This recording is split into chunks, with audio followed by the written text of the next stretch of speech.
Mesdames et messieurs, bienvenue dans votre émission présentée par la sœur Rika. Ce soir, dans notre tout nouveau numéro, nous recevons le pasteur Raymond Goï qui va se pencher sur un thème qui s'intitule « Briser les liens de la sorcellerie ». Bonsoir, pasteur. Bonsoir. C'est un honneur pour nous de vous recevoir sur ces plateaux ce soir.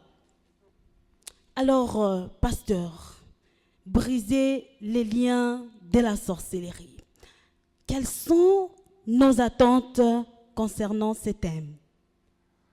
Bonsoir, maman Rita. Bonsoir, pasteur. Ok.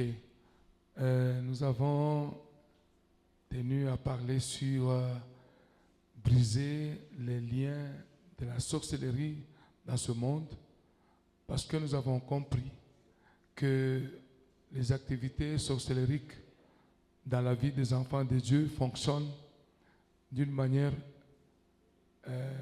cachée et les enfants de Dieu ne se rendent pas compte du travail que les sorciers sont en train de faire dans leur vie. Et nous avons compris également que la destruction de ces mouvements sorcelleriques dans des vies des enfants de Dieu est tellement très grande et il est important que, en tant que pasteur, il est normal que nous puissions informer aux enfants de Dieu parce que ça fait partie de notre rôle d'informer les enfants de Dieu sur ces activités spirituelles. D'autant plus que nous avons, la grâce d'être connectés à ce qui est spirituel et à ce qui est charnel. Et ça nous permet aussi de prendre de ce qui est spirituel et informer le peuple de Dieu. C'est ça le rôle de la sentinelle que nous avons en tant que pasteur, en tant que prophète, en tant qu'homme de Dieu. Nous avons ces rôles-là. Et les chrétiens qui n'ont pas ces rôles ne sont pas informés. Curieusement, les sorciers ont la capacité de, par leur maître, le diable, de prendre les choses qui sont spirituelles et les faire descendre dans ce monde. Et comme les gens ne savent pas, et ils sont embrouillés par le mouvement sorcellerique, par le mensonge de la sorcellerie, et nous avons l'obligation, nous aussi, d'informer spirituellement les enfants de Dieu de ce qui se passe dans le monde spirituel. N'oubliez pas, madame, que je vous ai dit que dans ce qui est spirituel, quand vous montez un peu dans la spiritualité, dans le monde spirituel, toutes nos pensées, tous les mouvements n'ont pas de frein. Donc, dans le monde spirituel, il n'y a pas de barrière. Ce qui permet aux sorciers, quand ils lisent nos pensées et ils lisent nos projets, ils descendent pour les bloquer. Et nous aussi, nous avons compris qu'il ne faut pas que les enfants de Dieu soient bloqués de cette manière-là. Il faudra aussi que quand nous comprenons ces choses, nous venons aussi dire aux enfants de Dieu que vous ne devez pas être bloqués dans tel mouvement, parce que nous comprenons déjà, eux, quand ils descendent, ils créent des gestes, ils créent le péché dans la vie des enfants de Dieu pour bloquer.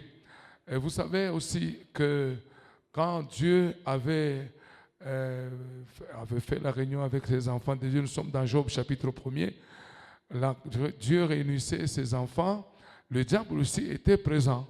Il a entendu, il est aussi présent, il comprend, il dit à Dieu, non, si Job est ce qu'il est, c'est parce que vous lui avez béni de telle manière. Si vous bloquez seulement Job, vous allez voir qu'il va vous régner. Et vous comprenez, la réponse de Dieu était que vous pouvez tout faire, mais vous ne pouvez pas toucher son âme. Ce qui fait que quand vous lisez ce texte, vous allez comprendre que le diable a la possibilité d'entrer dans le monde spirituel, de lire nos pensées et de comprendre. Or, nous avons un esprit supérieur. L'esprit supérieur que nous avons, c'est l'esprit de Jésus. Ça veut dire que en matière de blocage, nous, au nom de Jésus, nous avons la possibilité de bloquer, de chasser les esprits sataniques parce que Dieu nous a donné le pouvoir. Il a dit, il est venu sur la terre pour nous donner la vie et la vie en abondance. Et le diable est venu pour détruire ce que Dieu nous a donné. Voilà pourquoi les œuvres de la sorcellerie qui travaillent dans ce monde amènent les enfants de Dieu dans des blocages ridicules. Même là où vous pouvez passer, vous ne pouvez pas passer parce que tel vous a bloqué, parce que tel sorcier vous a fait ceci, parce que vous n'êtes pas informé. La deuxième des choses que j'ai tenu à informer le peuple de Dieu, c'est que nous devons comprendre une chose. Le diable nous a aveuglés. Il dit aux enfants de Dieu, allez à l'église, vous aurez le travail, Dieu va vous donner ceci. Or, Pour que Dieu puisse agir dans la vie d'une personne, il y a des règles. Il y a des règles, il y a des instructions qu'il faut poursuivre, qu'il faut connaître pour pouvoir recevoir Dieu dans votre vie. C'est pourquoi la parole de Dieu nous dit ceci: Dieu est derrière sa parole pour l'accomplir. Dieu n'est pas derrière nos problèmes à nous pour les accomplir. En d'autres termes, Dieu, il descend dans la vie d'une personne qui connaît la parole de Dieu. Quand Dieu poursuit, descend dans la vie d'une personne, de celui qui connaît la parole de Dieu, qui a la connaissance de la parole de Dieu, quand Dieu descend, c'est alors que tous les problèmes seront résolus. C'est pourquoi il a explicité en disant: cherchez d'abord le royaume des cieux, le reste vous sera donné par surcroît. Donc si vous inversez l'équation, vous cherchez d'abord le surcroît sans chercher le royaume de Dieu, Dieu ne sera pas là. C'est cette confusion-là que les hommes de Dieu ont prêché, le diable a inspiré pour qu'on puisse donner la version qui n'est pas correcte, pour que les enfants de Dieu puissent entrer dans des versions qui ne sont pas correctes et pour ne pas recevoir Dieu. C'est cela ce qui nous pousse à parler des œuvres de la sorcellerie qui sournoisement, secrètement, est en train de jouer un rôle très capital dans la vie des enfants de Dieu. Voilà pourquoi nous avons dit nous devons briser, nous devons faire arrêter ces choses-là pour que les enfants de Dieu soient délivrés, totalement délivrés. Voilà, madame. Amen, amen. Merci énormément, pasteur. Tel que vous l'avez dit, nous avons un esprit supérieur et c'est l'esprit de Dieu. Alors, pasteur, qu'allez-vous dire aux gens qui ont du mal à croire, à accepter réellement que la sorcellerie existe? Mais oui, c'est normal. Parmi les méthodes sataniques, parmi les méthodes que le diable fait, c'est de nous faire comprendre que ça n'existe pas alors que ça existe, pour lui permettre d'agir dans le secret. Et c'est pour lui permettre à ce qu'il puisse donner l'opportunité aux sorciers d'agir et que vous ne connaissez pas. Parce que la connaissance, vous avez vu, je vous ai lu tous les textes. J'ai essayé de lire le texte dans la Bible, comment le diable est en train de tordre les Écritures pour nous faire comprendre que ça n'existe pas. Or, ça existe. La sorcellerie existe, mais on nous fait croire que ça n'existe pas. Ceux qui nous ont prêché avant, les colonisateurs nous ont fait croire que la sorcellerie n'existe pas, ce sont des pensées humaines, alors que la sorcellerie existe réellement. Ils créent le mouvement, ils créent des mouvements de péché. Parce que pour que nous puissions agir, il y a un mouvement qui est en nous, qui permet à ce que nous puissions agir sans contrôle. Maman, la sorcellerie existe. Le diable fait tout pour qu'on ne puisse pas comprendre. Ces gens-là, ils n'ont pas la connaissance. Ils sont déjà assujettis. Il y a l'esprit de réclamation. Vous savez, quand vous êtes dans un esprit de réclamation, dans un système où tout ne marche pas, tout se suit selon la pensée des humains, vous ne pouvez pas croire. Je vous ai dit ici, regardez les enfants de Récabite, comme je l'ai dit, on leur a dit par leurs ancêtres que la meilleure vie, c'est de se trouver dans les tentes. La meilleure vie, c'est de rester dans les tentes. Et c'est là de génération en génération. Et quand vous venez auprès de ces enfants-là, ils vont vous dire que la meilleure vie, c'est de vivre dans des tentes. Mais quel est le rôle de Jésus finalement? Si Jésus est venu sur la terre, c'est de nous enlever de là où nous sommes, de l'ignorance, de nous enlever de cet état de la médiocrité et de nous amener vers le Seigneur comme il avait fait depuis le commencement. Madame, je voulais vous dire aussi que Dieu, le Seigneur veut nous ramener dans le jardin d'Éden. Ça veut dire la vie que nous avions, la vie que Dieu avait prévue pour que nous puissions vivre. La pensée de Dieu, c'est de créer un monde harmonieux. Ça veut dire quand il a créé les choses avant, il a créé l'harmonie dans le monde. D'ailleurs, vous allez voir même dans la Bible, ce que nous avons aujourd'hui, ce que nous vivons aujourd'hui, il y a des choses qui n'ont pas été dites. Dieu nous a donné, même, je vous prends un exemple de la nourriture. Dieu n'a pas donné la viande aux hommes de manger. Dieu nous a donné la nourriture, c'était les herbes. Il a donné les herbes pour à l'homme pour manger, pour faire ceci. Parce qu'il avait prévu que dans les herbes là-bas, les herbes avaient la guérison, avaient la croissance, avaient toutes choses. Mais aujourd'hui, nous sommes obligés de manger la viande. Mais quand vous lisez dans la Bible, Dieu même, quand il a accepté la viande là-bas, il vous a même dit que quand vous tuez, ne mangez même pas le sang. Mais aujourd'hui, les gens font des boudins, ils mangent le sang. Oh, c'est interdit par la Bible. C'est la même chose. Le diable a obscurci l'intelligence de la personne pour l'amener à commettre des fautes, pour que quand vous commettez les fautes, Dieu n'est pas avec vous. Il vous fait croire que la sorcellerie n'existe pas, c'est normal, pour qu'il puisse agir. C'est comme ça que je vous ai dit ici, les esprits humains, peut-être pour vous précipiter, que les esprits humains et les esprits des démons, les démons jouent sur le péché. Les démons vous introduisent dans le péché d'adultère, de mensonge. C'est ça le rôle des démons. Mais le rôle, par exemple, des esprits humains, eux, quand ils sont dans la vie d'une personne, ils ne visent pas les démons, ils visent le blocage de votre vie. Ça veut dire que vous ne pouvez pas évoluer. Ils sont en vous, ils s'assoient et ils contrôlent votre vie. Les démons ne contrôlent pas votre vie. Les démons vous amènent au péché, ils ne contrôlent pas la vie. Mais les esprits humains sont dans votre vie, ils contrôlent votre vie, vos pensées. Les esprits humains ont la capacité de vous introduire dans de mauvaises décisions, par exemple, dans de mauvais actes. Ce qui n'est pas comme les démons. Les démons vous amènent au péché, mais les esprits humains, eux, vous introduisent à poser des actes, ils vous contrôlent. C'est-à-dire, ils vous ont déjà dépouillé.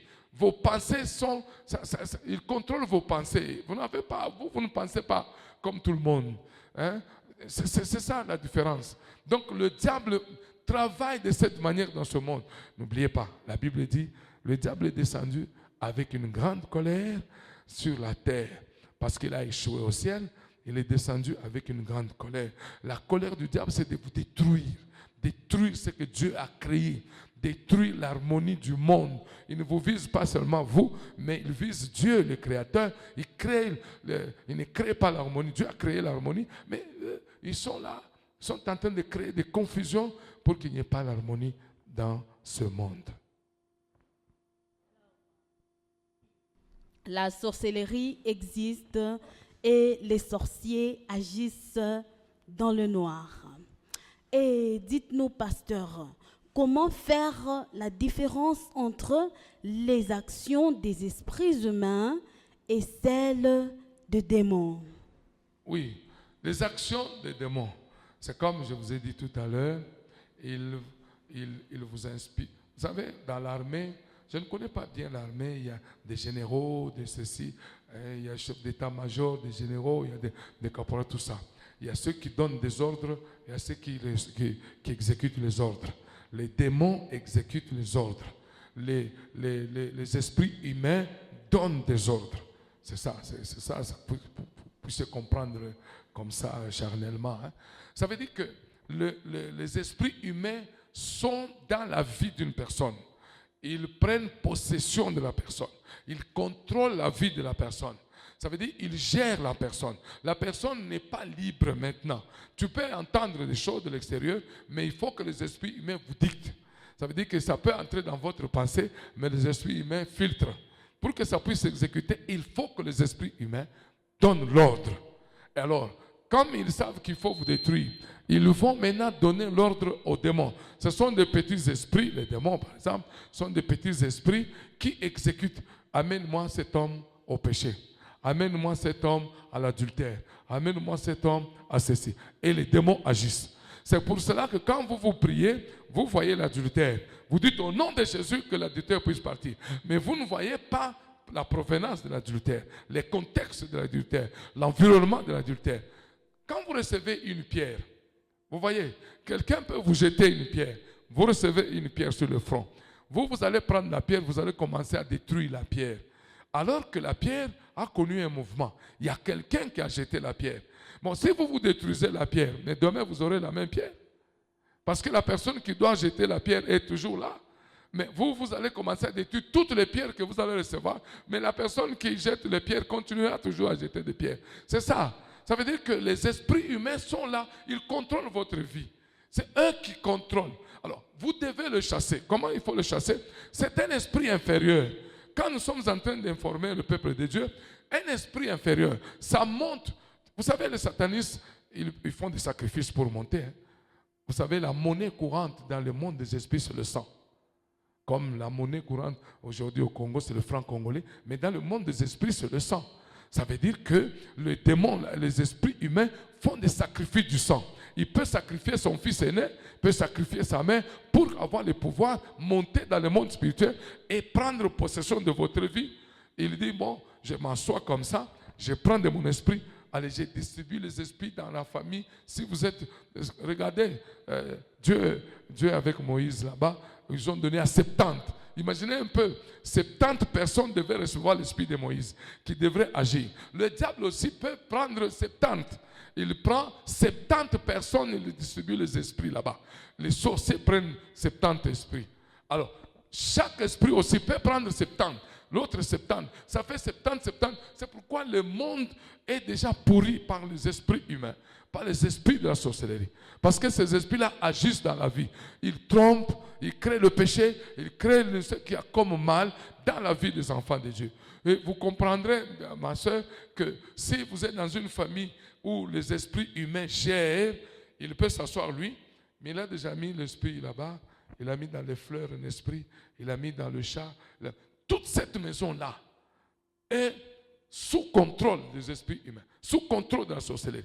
Là, il envoie les démons. Ah, j'ai entendu tel projet. Il va aller en ville demain pour faire ça et ça et ça. Allez, toi, rapidite là-bas. Et ces démons-là ont le rôle d'aller vite pour aller bloquer là-bas.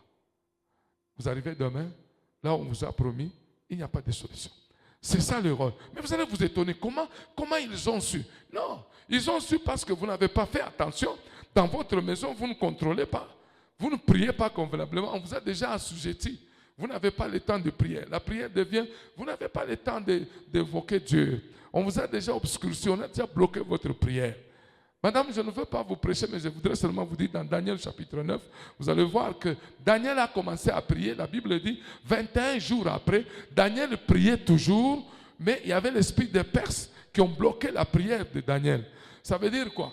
Les démons, les esprits géants étaient là-bas pour bloquer la prière, pour que la réponse ne puisse pas descendre. C'est la même chose, on peut te promettre du travail, on peut te promettre le mariage, mais que l'esprit géant se met là-bas. Le mari qui devait venir est déjà bloqué. Maintenant, regardez, j'ai dit à l'église, si Daniel avait fait 20 jours, il n'allait pas avoir la réponse. Si Daniel avait fait 15 jours, il n'allait pas avoir la réponse. Il a fallu 21 jours après. C'est comme ça aujourd'hui dans les églises.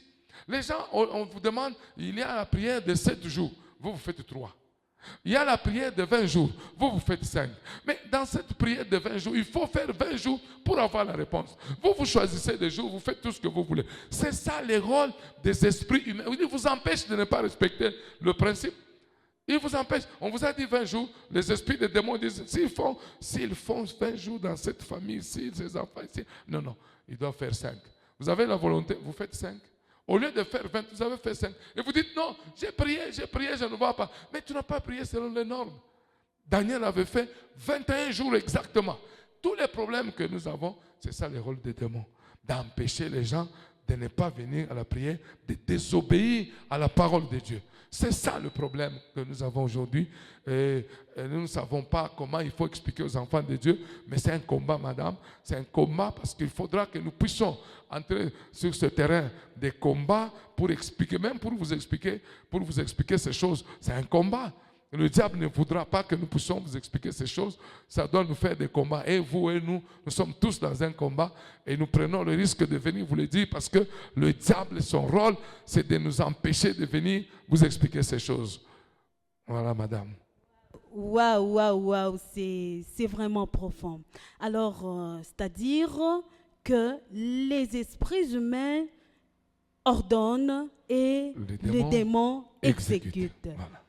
Oh là là, nous sommes pratiquement à la fin de notre émission.